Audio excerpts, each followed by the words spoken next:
Вперед есть, так? Назад. Так проходит знакомство с автомобилем у Рафиса Усманова. Инструкция от инспектора, проверка коробки передач, зеркал, ремня и на старт.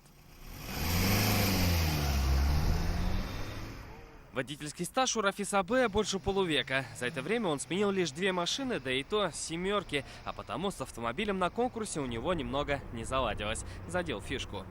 Опять тяжело включалась. Задняя скорость.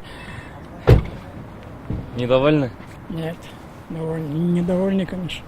Но отыграться мужчина обещал на теории. Она, кстати, обязательный этап на конкурсе. По словам экзаменаторов, взрослые допускают минимум ошибок. Но вот 67-летний Ильшат Мухаммадиев статистику инспекторов немного подпортил. Но учитель труда из Актанышского района не расстраивается.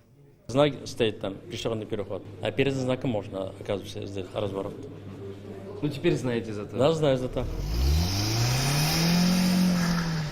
Чуть ли не с прошлифовкой стартует Наталья Березовская. За рулем она всего 10 лет, но в конкурсе участвует уже в 4-й раз. Интерес такой, что с каждым разом, что лучше проехать.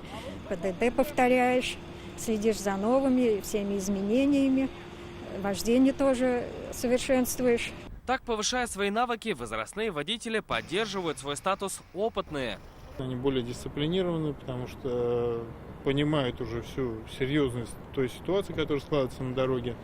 Ну и, скажем так, опыт дают о себе знать. Кстати, 8-й в истории конкурс «Автобабай» посвящен Международному дню пожилых людей. Ваша жизненная активная позиция нас только радует. Никогда не чувствуете себя пожилыми.